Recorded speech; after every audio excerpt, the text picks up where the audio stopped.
Queria que vocês abrissem a Bíblia de vocês no livro de Ruth. Livro de Ruth. Interessante, esse nome Ruth só aparece no livro de Ruth e na genealogia de Jesus em Mateus capítulo 1. Então é um livro que não tem muita amplitude de citação na Bíblia, mas tem uma mensagem muito especial e eu gostaria de compartilhar esta mensagem com os irmãos. Se você soubesse hoje que a sua vida vai estar presente no projeto de Deus, não somente hoje, aqui e agora, mas estará presente na obra de Deus daqui a 50 anos, por exemplo, por gerações futuras. Se você soubesse que o que você faz hoje repercutirá no reino de Deus nos próximos anos, e até quando você já tiver morrido, ainda você vai ter bênção na vida de outras pessoas pela história que você está escrevendo no dia de hoje. Você está escrevendo uma história com a sua vida. Você está escrevendo uma história com os seus atos. Você está escrevendo uma história com as suas escolhas. Você está escrevendo uma história hoje, no dia a dia da sua vida. E se essa história que você está escrevendo estiver encaixada no propósito geral de Deus, a sua vida hoje abençoará gerações futuras. Foi o que aconteceu aqui e eu quero ler isso com vocês. Vamos pensar então, a Ruth, esse livro de Ruth, ele conta a história de um casal israelita que tinha 2 filhos. Esses eventos aconteceram mais ou menos no tempo dos juízes, por causa de uma fome que aconteceu lá em Belém, onde eles moravam. Eles moravam em Belém, uma região próxima de Jerusalém, onde Jesus nasceu. Eles moravam ali, mas houve uma fome naquela ocasião. E eles migraram para essa terra de Moabe. E nessa viagem para Moabe foi o homem que chamava Elimeleque e a sua esposa Noemi e 2 filhos que eles tinham. Um chamava Malom e o outro chamava Quilion.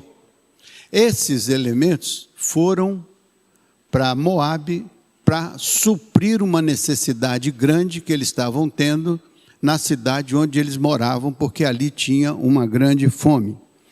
Depois de chegar a Moabe, esse Moabe hoje é o território da Jordânia, é uma região que até hoje recebe muitos refugiados, mas a grande verdade é que chegando lá, Elimeleque morreu.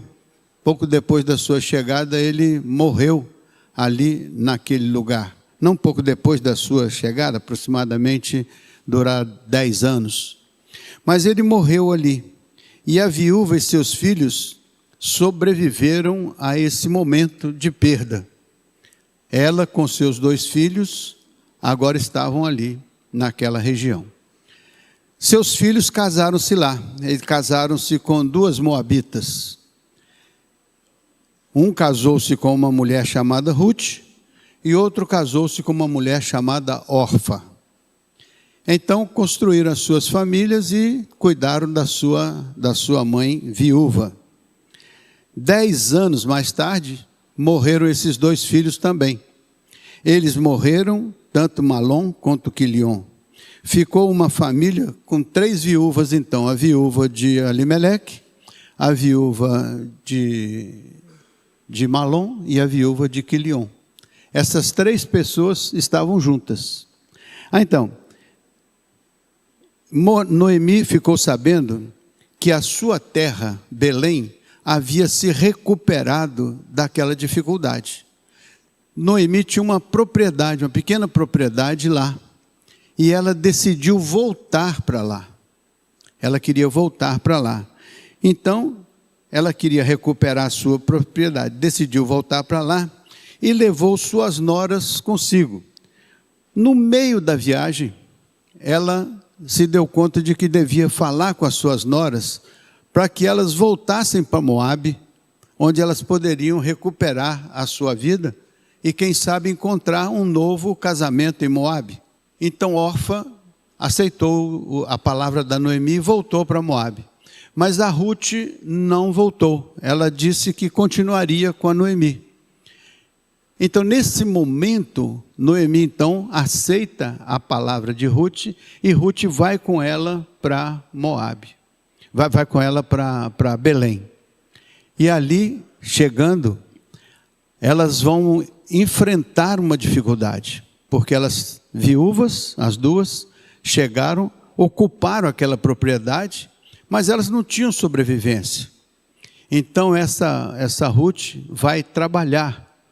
Ela fazia um trabalho que era recuperar algumas espigas das colheitas que ficavam. Essas espigas ficavam pelo chão e havia uma lei israelita lá, segundo a qual o terreno que era plantado e era colhido devia deixar o que sobrasse da colheita, para que os estrangeiros e os pobres ou necessitados pudessem fazer uma respiga, ou seja, recolher aquilo que ficava. Então ela foi trabalhar nisso aí, começou a recolher isso.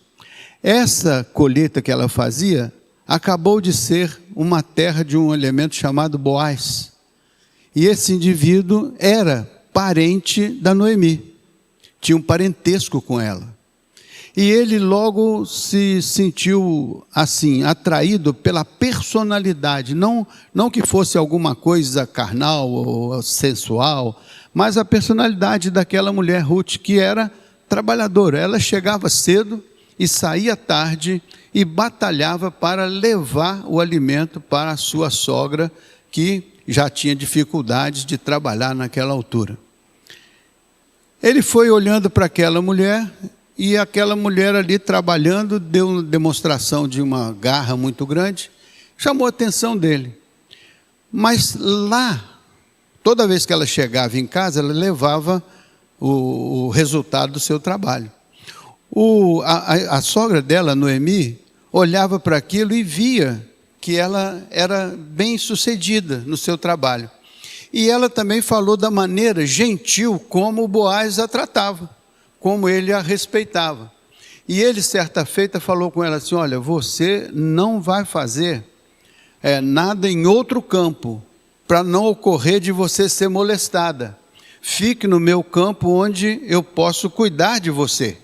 Eu posso pedir aos meus trabalhadores que protejam você. E assim ela foi cuidada por aquele homem, e enquanto ela chegava na casa, falava com a sua sogra. Então sua sogra falou assim: ó, quem sabe se não tem um propósito especial nisso aí? Porque ele, sendo nosso parente, pode ser o seu resgatador.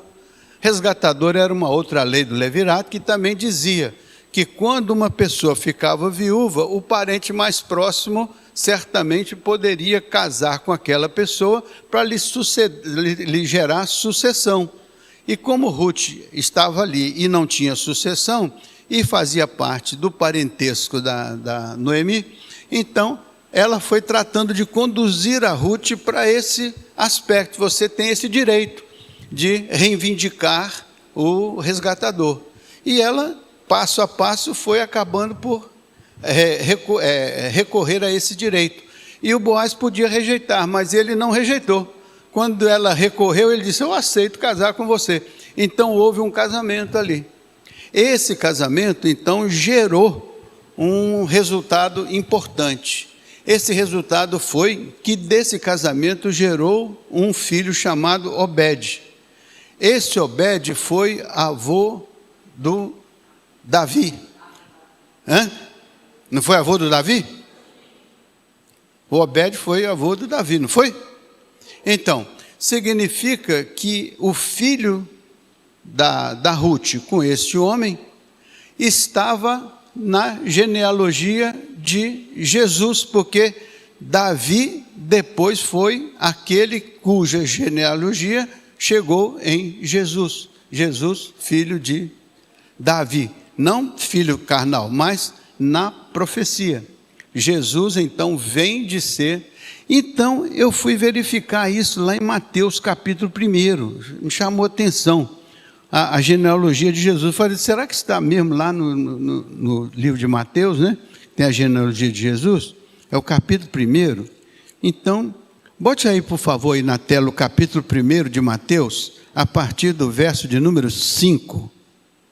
Olha só, quer ver que coisa interessante? Ó? Salmão gerou de Raabe a Boaz. Então, Raabe não era aquela meretriz que foi usada lá por Deus para abençoar e proteger os seus espias na terra? Então, esse Salmão gerou desta Raabe a Boaz. E esse de Ruth gerou a Obed. E Obed gerou a Jessé, que é o pai do Davi, né? Então, esse Obed foi o avô do Davi. Próximo. Então, Jessé gerou o rei Davi. O rei Davi gerou a Salomão, da que fora mulher de Urias, a Betseba. Verso 7. Diz assim: Salomão gerou a Roboão. Roboão gerou a Abias. Abias gerou a Asa. Asa gerou a Josafá. Josafá gerou a Jorão. Jorão gerou a Uzias. Uzias gerou a Jotão. Jotão gerou a Acás. Acás gerou a Ezequias. Ezequias gerou a Manassés. Manassés gerou a Amon. Amon gerou a Josias, aquele rei que fez a reforma no templo, né? Achou a Bíblia perdida lá no templo. Então, próximo. Josias gerou a Jeconias e a seus irmãos no tempo do exílio na Babilônia. Aí continua as gerações. Depois do exílio na Babilônia, Jeconias gerou a Salatiel e Salatiel gerou a Zorobabel, aquele envolvido na reforma do templo. Zorobabel chegou a Abiúde, Abiúde a Eliaquim, Eliaquim a Azor. Veja só, vai chegando perto. Azor gerou a Sadoc, Sadoc gerou a Aquim, Aquim gerou a Eliúde. Eliúde gerou a Eleazar, Eleazar a Natã, a Matã, Matã gerou a Jacó. Jacó gerou a José, marido de Maria, da qual nasceu Jesus, que se chama o Cristo. Então veja só como que Deus tem um propósito e como que Ele vai trabalhando na história e as pessoas vão aderindo ao seu propósito, consciente ou inconsciente. Inconsciente porque Ruth nunca pensou que Jesus, que o Messias, seria seu descendente, estaria na genealogia. Ela nunca pensou isso, nunca tem registro nenhum disso. Mas tem um fato curioso. Ela fez uma escolha em um determinado momento da sua vida. Quando a sua sogra falou para ela voltar para Moabe, ela e a sua outra concunhada lá, a órfã voltou, saiu do cenário. Mas a Ruth disse: não, eu vou com você. Por quê? Ela era de Moabe, mas ela disse: a partir de agora, o seu povo será o meu povo. O seu Deus será o meu Deus. E então, onde você colocar a sua cabeça, eu colocarei a minha cabeça. Onde você for, eu irei com você. Ou seja, tudo que você tiver que enfrentar e passar, eu vou enfrentar e passar com você. Naquele momento ela fez uma escolha. Ela tomou uma decisão. E a sua decisão foi pelo Deus de Noemi. Seu Deus será o meu. Então ela abre mão da sua condição de Moabe e assume agora uma outra condição. Ela vai agora vai viver com os israelitas e assumir a condição que ali lhe estava reservada por ser nora da Noemi. Então aqui uma lição importante. Você não sabe o que a sua vida vai significar no dia de amanhã. Você não sabe a influência que você vai ter no dia de amanhã. Mas você sabe que você pode fazer escolhas importantes hoje. Hoje você pode tomar decisão de unir a sua vida ao Senhor. Hoje você pode decidir que o Senhor poderoso da criação é o seu Deus. Hoje você pode decidir que você quer unir-se, por exemplo, à sua igreja, à sua comunidade de fé. Hoje você pode decidir que a sua vida vai ser um instrumento que vai estar ligado ao propósito e ao projeto de Deus, porque não era de fato cuidar da Noemi.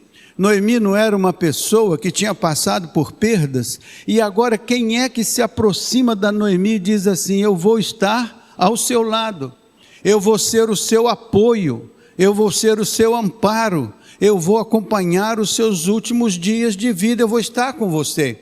Olha como é importante quando uma pessoa decide fazer algo que no seu coração está coincidente com o propósito de Deus. E assim ela vai construindo a sua relação. Olha que interessante, quando ela faz essa escolha, ela entra no cenário onde a genealogia de Jesus está sendo construída, porque Jesus era o Messias prometido. Mas essa Ruth estava fora do processo. Aliás, esse povo moabita até se tornou inimigo de Deus em alguns tempos importantes, até impediu a libertação do Egito na direção da terra prometida, que a caravana passasse por lá. Então significa que havia uma dificuldade, até houve um juízo de Deus, dizendo que eles teriam dificuldade até na 10ª geração, por conta daquilo que eles fizeram. Só que essa aqui já é a 15ª geração, já tinha passado o castigo. Então, Deus também não fica castigando a pessoa toda a vida, ou punindo a pessoa por um pecado. Ele quer que a pessoa se decida, que a pessoa se resolva na presença dele. Foi isso que essa Ruth fez, optou por estar junto com a Noemi. Quando ela chega lá, olha, a primeira coisa é o fato que ela assumiu um compromisso com a identidade do povo e com a identidade daquela família que ela havia constituído, com a qual ela havia se entregado.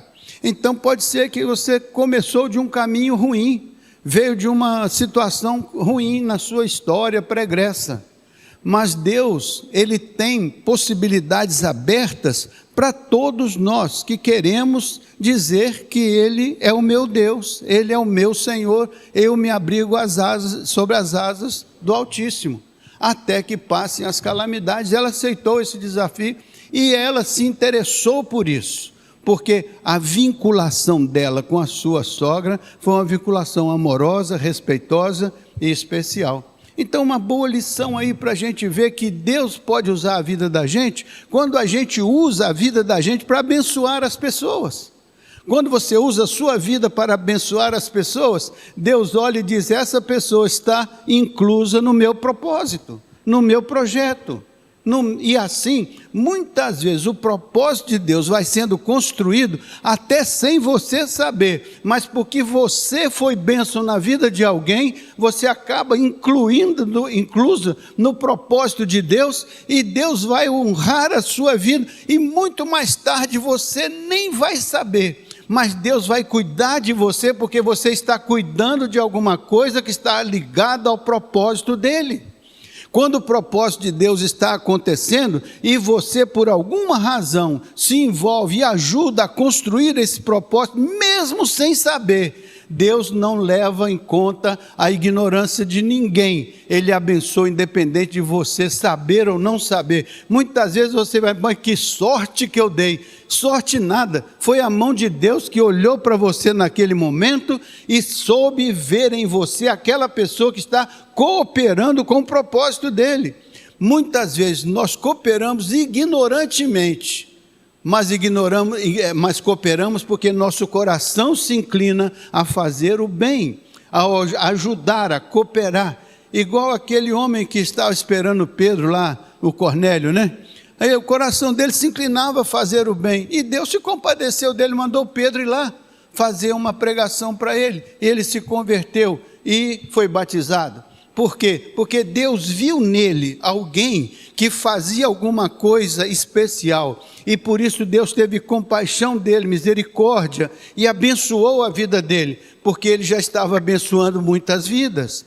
Então Ruth estava abençoando vidas antes dela ser inclusa no projeto de Deus. Mas quando Deus olha para a vida de Ruth, abençoa a vida de Ruth. Segunda coisa importante nesse livro é que quando a Ruth chega lá, ela era estrangeira, ela era órfã, ela era viúva, ela não tinha recursos, não tinha condições, mas ela olhou para aquela situação e disse assim: onde é que há uma oportunidade para que eu possa trabalhar e sustentar a minha sogra, que está sem poder fazer isso por ela mesma? Então é aquela pessoa que não fica pensando que foi discriminada, ou que foi prejudicada, ou que não tem oportunidade, ou que não pode, ou que não consegue, mas naquele momento ela viu que havia uma oportunidade, e naquele momento o que ela fez? Ela não ficou pensando em nada mais a não ser aproveitar aquela oportunidade para recolher o necessário para sustentar a sua família. Ela era uma agregada, mas ela se entendeu como provedora daquela família. Então, muita gente reclama, quando na verdade podia agradecer, porque ele deu a oportunidade de ser provedor de alguma coisa importante, provedor na sua igreja, provedor na sua família, provedor no seu trabalho, provedor na sociedade, provedor. Por quê? Porque o que você faz, que abençoa as pessoas, chama a atenção de Deus para o que você está fazendo. E Deus vai dizendo: esta pessoa está dentro do meu propósito. E quanto mais você está dentro do propósito de Deus, mais Ele se revela a você, mais Ele quer que você o conheça, para que você possa perceber que o que você está fazendo honra a Deus, abençoa o reino de Deus. E Deus não é de fato nenhum, Ele não é ingrato, nem é desinteressado, nem ignora a vida daqueles que estão construindo com Ele o propósito.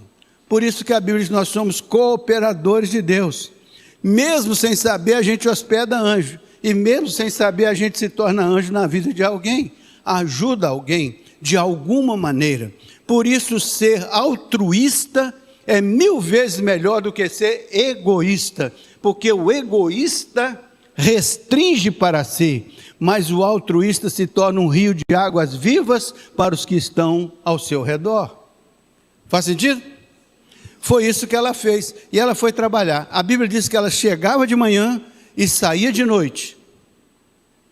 Então, segundo ponto aí, muitas vezes, onde você só vê o resto, ela viu a oportunidade, porque o que ela catava lá era o resto, o que ela colhia era o resto, era o que sobrava, era o que alguém deixou para trás. Muitas vezes a gente ficaria indignado de viver do resto, mas o resto nas mãos de Deus se tornou a vitória poderosa e portentosa dela. Sabe por quê? Porque no fim das contas, trabalhando com o resto, ela se casou com o dono da fazenda. Aquilo que era o resto virou-se propriedade da própria que ali foi para viver do resto. Então Deus muda o cenário, Deus muda o caminho, Deus muda a direção. Por quê? Porque Deus não vê como o homem vê. Deus vê como Ele vê, com os olhos dEle, e os olhos dEle estão sobre toda a terra para ver todos os que moram sobre a terra. E Ele então olha para ela e abençoa a vida dela. Ela pensa assim: o Boaz é muito bom para mim. Ela não sabia que Deus era muito bom para ela e estava usando a vida do Boaz.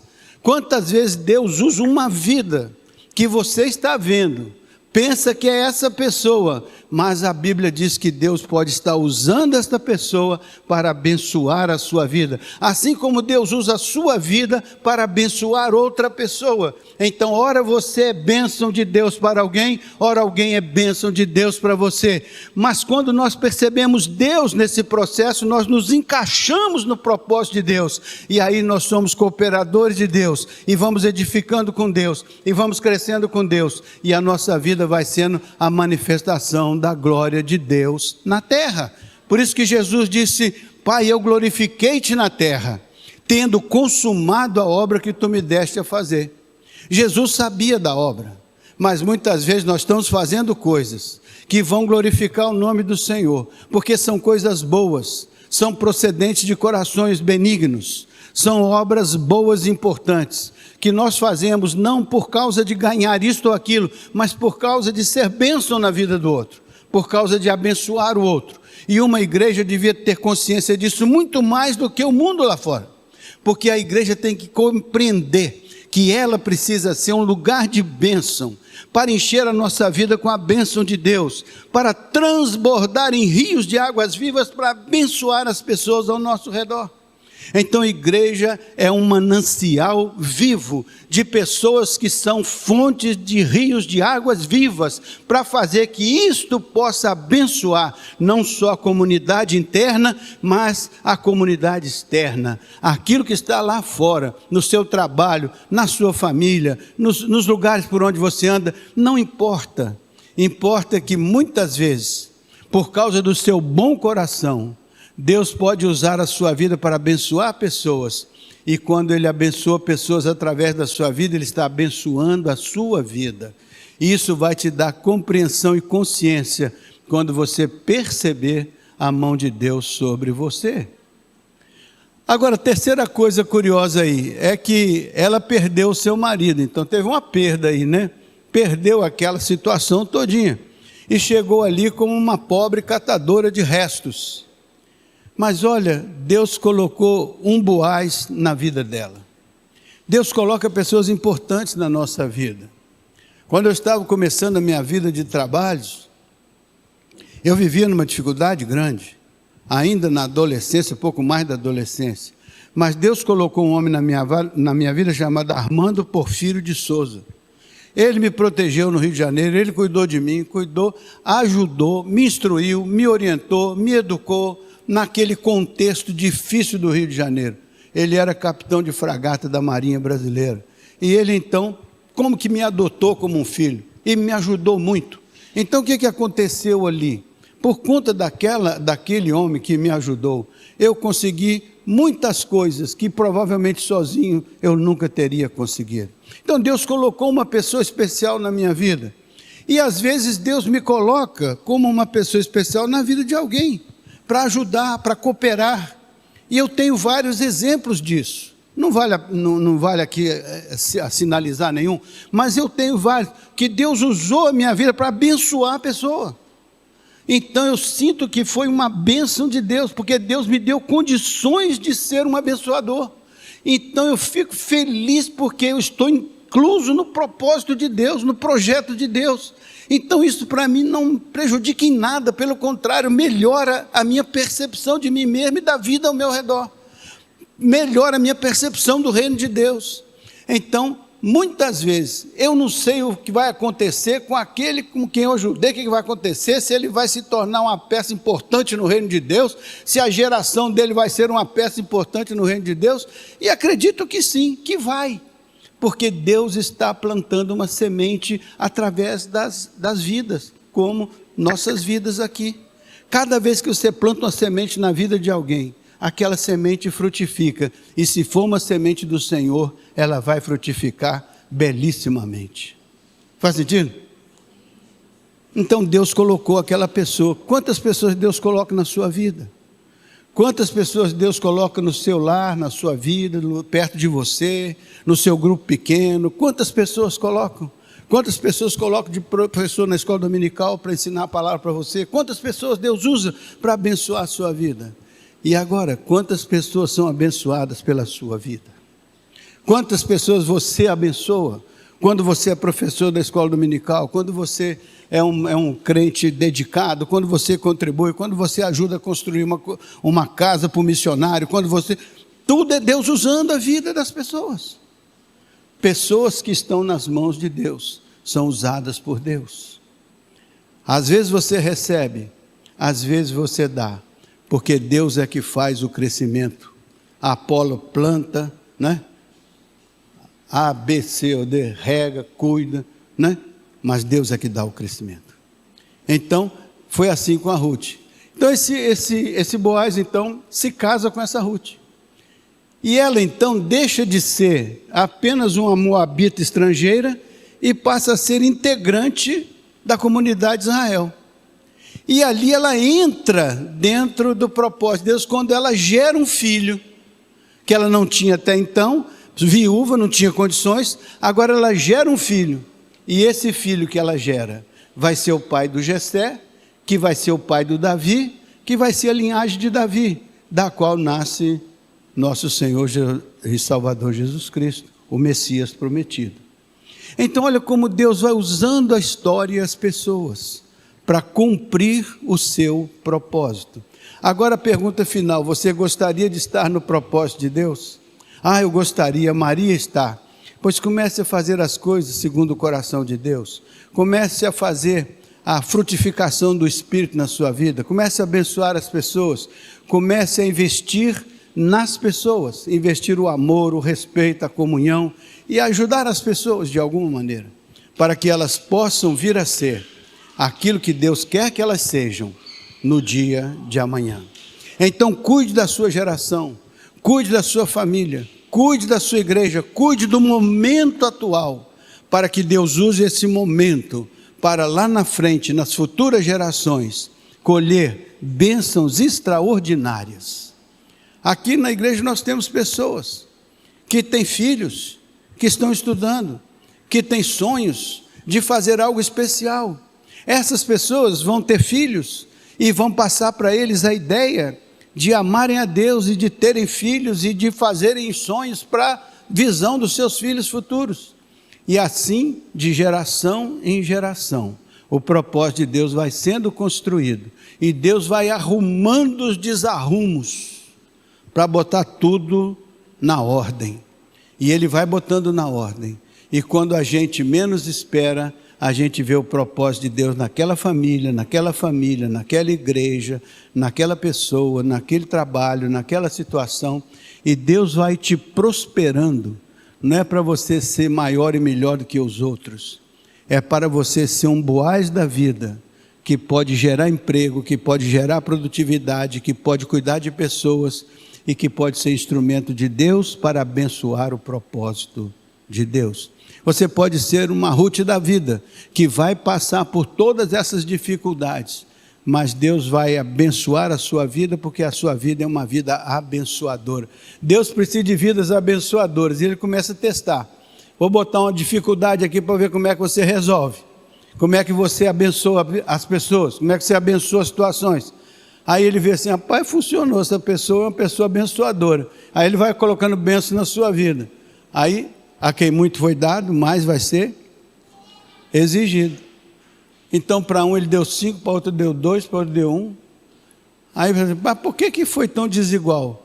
Porque o que dava 5 multiplicava 5, o que dava 2 multiplicava 2, o que dava 1 enterrava porque não multiplicava coisa nenhuma. Então, tem muitas vezes que Deus vai olhar para você e vai dizer assim: seu potencial é tão grande, e é um potencial que está sendo aplicado, nem que seja para colher o resto hoje, mas para amanhã ser dono da fazenda.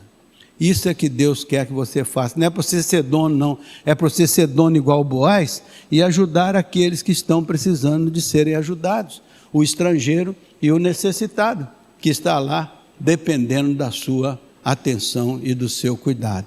E não é só necessidades materiais, são necessidades espirituais. Você pode encher-se do Espírito e transbordar o Espírito na vida de outras pessoas, a fim de que outras pessoas sejam alimentadas espiritualmente pela sua espiritualidade. Outras pessoas possam ser edificadas no conhecimento, por causa do conhecimento que você adquiriu e compartilhou. As pessoas vão ser abençoadas por aqueles dons que Deus lhes deu, a fim de que esses dons exercitados produzam bênçãos grandiosas. Faz sentido para vocês? Leiam o livro de Ruth, são 4 capítulos, só 4. Leiam lá para vocês entenderem a lei do levirato, né, que fala do resgatador. Leiam lá para vocês verem a trajetória da Ruth, como é que ela tratou com a sogra dela. Veja lá, leia o livro da Ruth, 4 capítulos, pouquinho demais. Mas quando você terminar de ler com essa visão que eu acabei de lhe dar, você vai perceber que Deus está olhando para você com olhos de misericórdia e de esperança. Deus tem uma boa esperança em você, que você vai ser alguém importante no projeto que Ele está construindo para essa humanidade. Amém?